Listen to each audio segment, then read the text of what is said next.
मो नाम शरदचंद्र नायक, प्रतिष्ठाता संपादक बलांगी महोत्सव। चलित वर्ष बलांगी महोत्सव 24 वर्ष पदार्पण करी तीनोटी नदीर संगम स्थल में बड़ंग, इटाजुड़ी और चिपट नदी तीन नदीर बालुका शज्यार ये प्रतिवर्ष जो भाई आकार आसे से भाई चलित वर्ष ये बालुका शज्यार आमर आसते आमर सब गेस्ट जो मान द्वारा उद्घाटन करागला। मानव महाराजा प्रवीण चंद्र भंजदेव मुख्य अतिथि थे एवं पर पर्याय जो विप्लव बारिक जी की थे बार एसोसिएशन संपादक एवं ये थिले सभापति ज्योति प्रकाश रथ एवं अरविंद दास एवं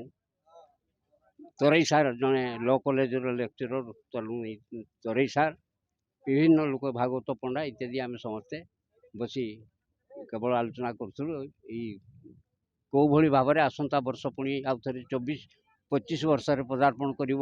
जहाँकि 25 वर्ष पदार्पण कला मैंने तार गोटे जुबली पालन कर 25 वर्ष तेणु से विषय में आलोचना कर चलित वर्ष आमर 7 दिन हम एवं प्रतिदिन से संध्या 7टारू राति 12टा पर्यंत आमर कार्यक्रम विभिन्न प्रकार सांस्कृतिक कार्यक्रम अनुष्ठित हम। राज्य बहु स्थान सांस्कृतिक दल सब निमंत्रित हो बाहर बहुत आसती तेणु आमर कार्यक्रम वर्तमान 7 दिन पर्यंत चलो ए कौन सन्देह ना। झड़ पवन इत्यादि मझे मझे टिके विलंब करुले असुविधा घटाऊे तथापि आमर कार्यक्रम चली ठीक भाव में वर्तमान सुधा कौन क्षति ही नहीं।